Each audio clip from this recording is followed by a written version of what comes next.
Next కత్తి పద్మారావు గారు మీరు చెప్పండి, ప్రత్యేకించి సీమాంధ్ర ప్రాంతంలో ఉన్నటువంటి డెవలప్మెంట్ ఆస్పెక్ట్స్ ఏ రకంగా డెవలప్ చేసుకునే అవకాశం ఉంది?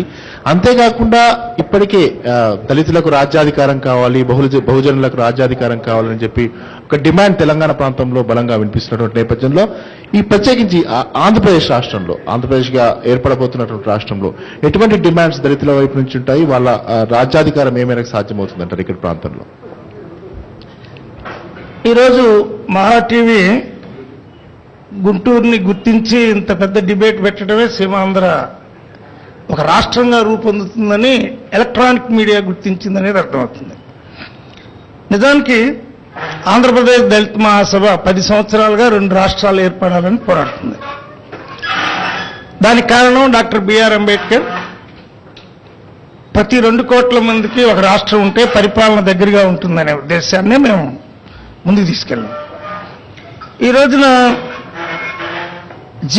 జీఓఎంకి కానీ శ్రీకృష్ణ కమిటీకి కానీ మేము ఇచ్చిన రిపోర్ట్లో చాలా అంశాలు నెరవేరుతూ వస్తున్నాయి. ఒకటి, 2 రాష్ట్రాల్లోనూ దళిత ముఖ్యమంత్రిని నియమని కోరాం. ఇప్పటికే జయరాం రమేష్ గారు తెలంగాణకు దళిత ముఖ్యమంత్రిని ప్రకటించారు.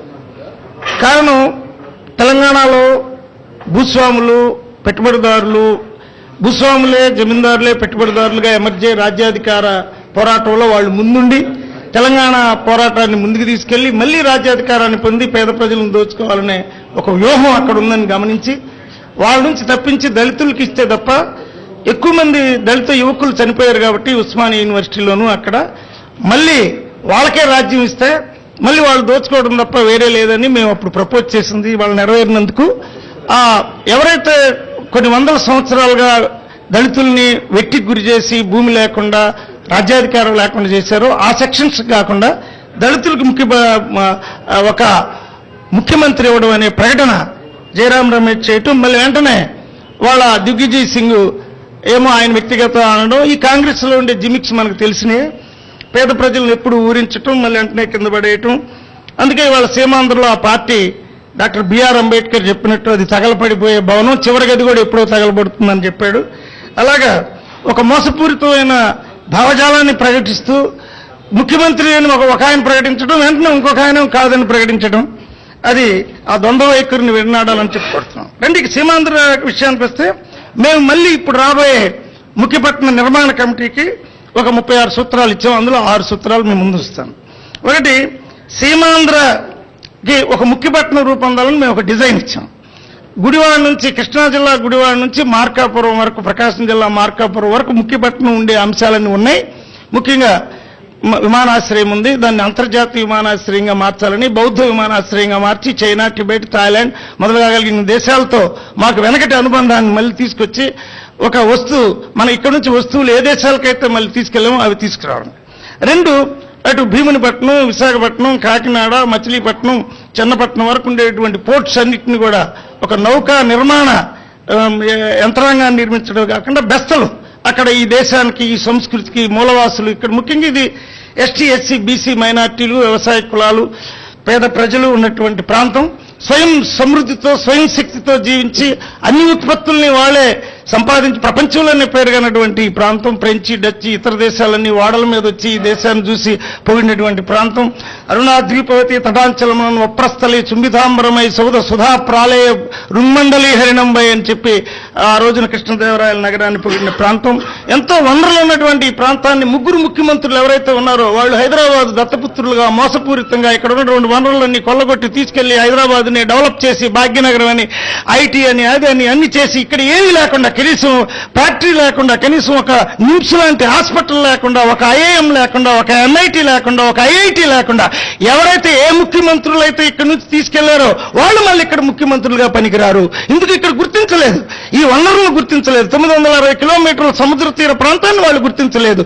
విద్యకు, సంస్కృతికి, నాగరికతకు, ఒక అమరావతి బౌద్ధ క్షేత్రానికి ఇది మూలమని వాళ్ళు గుర్తించలేదు. కొంతమంది గుంటూరు రోడ్లు కూడా తెలియని వాళ్ళు ఈ ముఖ్యపట్నంలో ఉన్నారు, విజయవాడ రోడ్లు కూడా తెలియని వాళ్ళు ఈ ముఖ్యపట్నంలో ఉన్నారు. వాళ్ళు అసలు ఇక్కడికి వస్తే ఏమేమిటి అని చెప్పి ఒక సెంట్రల్ యూనివర్సిటీ ఉందని, ఒక హైకోర్టు ఉందని, ఒక అంతర్జాతీయమైనటువంటి ప్రజలందరూ అమరావతి వచ్చేళ్తారని, ఇక్కడ పత్తి మొదలుగా కలిగినటువంటి ఎంతో వ్యవసాయ దారులైనటువంటి ప్రజలు హైదరాబాద్ చూడకుండా ఇక్కడ తమ కొడుకుని అమెరికా దాకా పంపించిన విద్య నేర్చుకున్నటువంటి వాళ్ళు ఉన్నారని, బెంగళూరు వరకు, చెన్నై వరకు భారతదేశం విస్తరించే విద్యను తమ పిల్లలకి ఇచ్చి వాళ్ళు ఎప్పుడు హైదరాబాద్ వెళ్లకుండా కూడా వాళ్ళు ఒక సంస్కృతిని విస్తరించిన వాళ్ళు ఉన్నారని పాపం ఈ ముగ్గురికి ఎవరికి తెలియదు. అందుకే ఈ ముగ్గురు ఈ సీమాంధ్ర రాష్ట్రాన్ని పాలించడానికి అనర్హులుగా మేము ఇందులో పేర్కొని దళిత బహుజనులు పాలించాలని చెప్పి, లేదు వ్యవసాయ కులాల నుంచి అయినా వ్యవసాయం తెలిసిన వాడు పాలించాలి, కానీ వ్యవసాయమే పనికిరాదన్నవాడు పాలించడానికి అనర్హులు. కత్తి పద్మారావు గారు మరో అవకాశం తీసుకుంటున్నారు. ఈరోజు మహా టీవీలో చెప్పినటువంటి అనేక అంశాలను దృష్టిలో పెట్టుకొని సామాజిక ఆర్థిక వనరులను ఎలా పెంచాలి అనే అంశం ఈరోజు మన ముందుకు తీసుకురావాలి.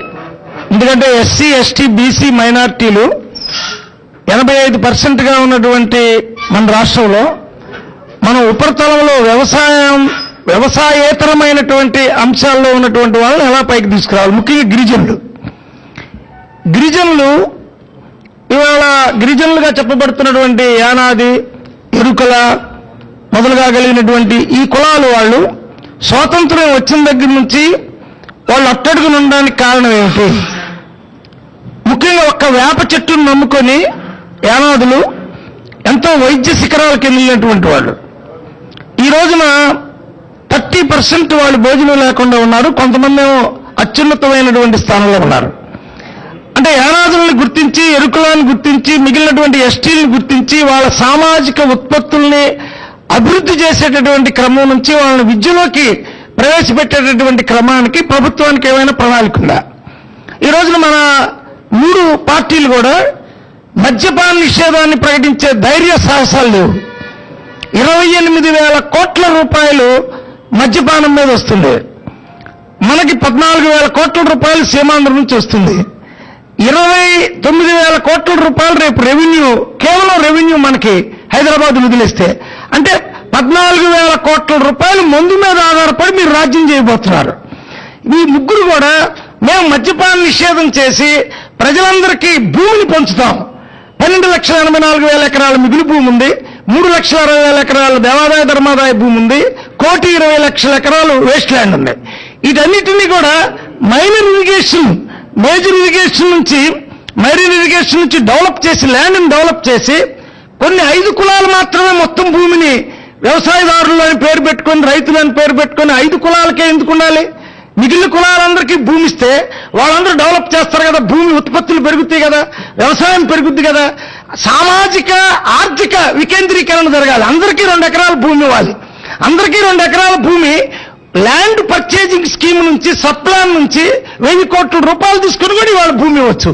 అయితే ఆ భూమి దళిత స్త్రీలకు, ఎస్సీ, ఎస్టీ, బీసీ స్త్రీలకు ఇచ్చినందువల్ల ఇంతవరకు ఓటర్ లిస్టులో పేరుంది కానీ ఇళ్ల స్థలం లేదు, భూమి పట్టా లేదు. స్త్రీకి కేవలం డోక్రాలో లోన్లో పేరుంటుంది, అప్పుల్లో పేరు తప్ప ఇంతవరకు ఒక 2 ఎకరాల భూమిని ఇందుకు ఇలా స్వాతంత్రం వచ్చిన తర్వాత. ఇప్పుడు మా శివాజీ గారు ఉన్నారు, వ్యవసాయ సంస్కృతికి ఆయన ఒక పెద్దగా ఉన్నాడు. అయితే భూమి అందరికీ రావాలి. వ్యవసాయం అంటే ఏంటో కులాంది కాదు. నిన్నగాక మొన్న ఈ కులాలన్నీ పుట్టినవి, రేపు పోతాయి. అంబేద్కర్ చెప్పాడు, కులం నిన్నగాక మొన్న వచ్చింది, రేపు పోద్ది. 5,000 సంవత్సరాల మానవ పరిణామంలో కులం అనేది ఒక పుట్టుక, ఒక మరణం. మానవులు సమానం. మరి మానవులు సమానం అయినప్పుడు భూమి 5 కులాలకే ఎందుకుంది? కాబట్టి భూమిని అందరికీ పంచినట్టు కౌలుదారులందరూ భూమిని కొనివ్వండి, పట్టా ప్రకారం కొనివ్వండి. ఇప్పుడు ఇవాళ రెండో పాయింట్ ఏంది? మద్యపాన నిషేధాన్ని ఎందుకు ప్రకటించలేకపోతున్నారు ఈ పెద్ద పెద్ద సంస్కర్తలు? స్వర్ణాంధ్రప్రదేశ్లు చేసేవాళ్ళు, మధ్యాంధ్రప్రదేశ్లు చేసేవాళ్ళు, మలేషియాలు చేసేవాళ్ళు మనిషికి మందు అమ్మకుండా ఎందుకు చేయలేకపోతున్నారు? మనిషిని మందు అమ్మకుండా చేయండి. మందు లేకపోతే నడపలేరా? మందు లేకపోయినా కూడా 1,60,000 కోట్ల రూపాయల బడ్జెట్, ఇయర్లీ బడ్జెట్లో నీకు 28,000 కోట్లేగా. ఆ తర్వాత ప్రజలు డబ్బు దాచి పెట్టుకుంటారు, బ్యాంకుల్లో డబ్బు నిధులు నిండుతాయి, వడ్డీ రేట్లు పెరుగుతాయి, మంచి వస్త్రాలు కొనుక్కుంటారు, మంచి ఆహారం వస్తుంది. నీ ఆరోగ్యశ్రీలో లివర్ అంతా బొక్కలు పడెళ్ళి వైద్యం చేయించుకోక్కర్లేదు. ఇవాళ 20% మరణాలు కేవలం మద్యం వల్ల ఇవాళ వచ్చినాయి. కేవలం దళితులు, కేవలం గిరిజనులు కాదు, వ్యవసాయం చేసేవాడు కూడా చిలకలూరుపేట, నరసరావుపేట మొత్తం పేకాట్లే ఆడుతున్నారు.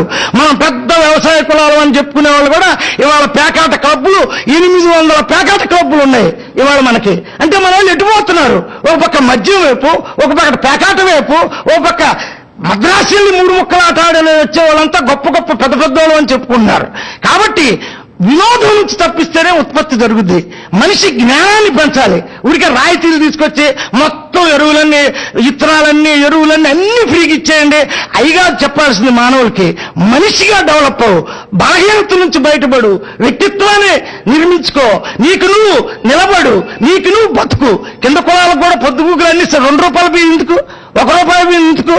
ఇవన్నీ మనుషులు దోచుకునే వ్యవహారాలు. 2 ఎకరాల భూమి నేను రూపాయికే బియ్యం ఇస్తా, మీ తాత సొమ్ము కాదు కదా, ఎందుకు రూపాయికి బియ్యం? అసలు వాడికి 300 రూపాయలు కూలి వస్తుంటే రూపాయికి బియ్యం ఎందుకు? 400 రూపాయలు కూలి వస్తుంటే రూపాయికి బియ్యం కొని మిగిలిన తాగమనే. 2 ఎకరాల భూమి, నువ్వు 2 రూపాయలు బియ్యం ఇస్తున్నావు, ఎదురుగా మందు షాప్ పెడుతున్నావు, వాడు తాగిన భార్యలు కొడుతున్నాడు. ఈ 2 రూపాయల బియ్యము, ఈ నూనెలు ఇవ్వటం, ఈ ఎచ్చాలు ఇవ్వటము, ఇదంతా దోపిడీలో భాగం. మనిషిని బలహీనం చేయటం. ఏ కులానికైనా బియ్యం అడుక్కునే స్థితిలో ఎవరైనా ఉన్నాడు? వాళ్ళ ఎవరి కాడు స్వతంత్రంగా శ్రమ చేసి పెయింటర్గా రకరకాలుగా బతుకుతున్నారు. వాడికి జీవన భద్రత కార్డు, వాడు ఆరోగ్యాన్ని గురించి ఎందుకండి ఆరోగ్యశ్రీ ఎందుకంటే ఒక ప్రైవేటు మా పొన్నూరులో ఇంతవరకు వెంటిలేషన్ లేదు, పిల్లవాడికి జబ్బు వస్తే ఈసీజీ లేదు, ఈఎల్ ఎవరికి వాడట్లా. ఇవాళ నేను కేరళ వెళ్ళి చూస్తే ప్రతి పిఎస్సి బలంగా ఉంది. అక్కడ పబ్లిక్ హెల్త్ డిపార్ట్మెంట్ అంతా బలంగా ఉంది. వాళ్ళ కార్పొరేట్ దగ్గర ధనాన్ని సేకరించడం కోసం కార్పొరేట్ హాస్పిటల్కి ఈ ఆరోగ్యశ్రీ పేరుతో వేల కోట్లు వెచ్చించడం కోసం ఈ పథకాలన్నీ పెట్టడం కాదు. ఇవాళ మనిషిని నిర్మించాలి. ఇవాళ సీమాంధ్రప్రదేశ్ లో మనిషిని నిర్మిస్తే ఆ మనిషి ప్రపంచాన్ని పోషిస్తాడు. అసలు వాడు మనిషే కావట్లేదు. పొద్దున్నే 6 గంటలకు ముందు తాగేవాడు మనిషి ఎలా అవుతాడు? వాడు చుట్టూ ఇవాళ చర్చి అంటున్నారు, మసీద్ అంటున్నారు, చుట్టూ మందు షాపులే. ఇవాళ విద్యాలయం అంటున్నారు, హై స్కూల్ చుట్టూ మందు షాపులే. 8 ఏళ్ల పిల్లల్ని పట్టుకొని లాక్కెళ్తున్నాడు, 8వ తరగతి జరిగే పిల్లల్ని. ఇందుకు మీరు మద్యపాన నిషేధం వెళ్ళకపోతున్నారు? మీ ముఖ్యమంత్రులు 3 ఒక్కొక్కడు 100 కోట్లు తక్కువ లేని వాళ్ళు నిలబడ్డారు. మాకు చాలా గొప్ప విషయం.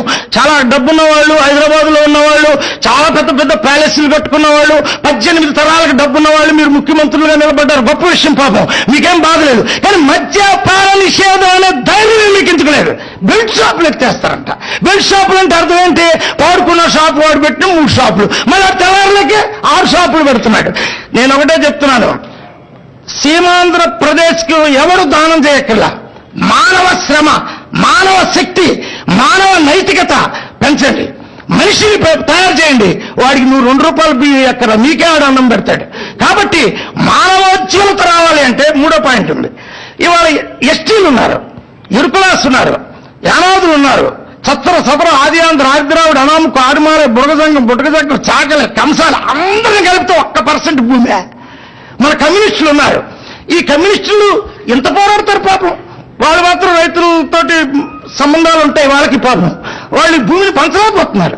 భూమి మిగులు భూమి, బంజరు భూమి అని అంటున్నారే తప్ప 1% భూమి కూడా ఈ 10 ఏళ్లలో పంచబడాల. 1% భూమి కూడా పంచబడాల. ఎందుకని వాళ్ళ శక్తి చావట్లా. ప్రజలేమో మందుకు అలవాటు పడితే ఎవడొస్తున్నాడు ధర్నాకి? మందుకు కూడా డబ్బులు ఇస్తా తప్ప మందుకు డబ్బులు ఇచ్చి నువ్వు ఎలక్షన్ నడుపుతున్నావు. ఇవాళ ఎలక్షన్కి నువ్వు ఒక్కొక్క అభ్యర్థికి 10 కోట్ల రూపాయలు ఇచ్చి ఎమ్మెల్యే నిలబడుతున్నావు. నువ్వు శివాజీ గారు రైతు పక్షపాతి, పాప ఆయన గెలిపించండి. రాజ్యసభ సభ్యుడు అవటం తప్ప ఎప్పుడు గెలిచాడు? ఎందుకు గెలవట్లేదు? ఎవడు నీతివంతుడు? ఒకసారి గెలిచేది, ఒకసారి అది పొరపాట్లు ఇచ్చామనుకున్నారు ఆయనకి.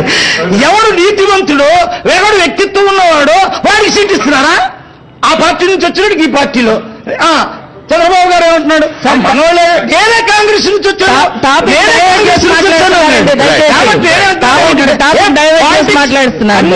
కరెక్ట్ పాయింటే మాట్లాడుతున్నారు. టాపిక్ డైవర్ట్ మాట్లాడుతున్నారు.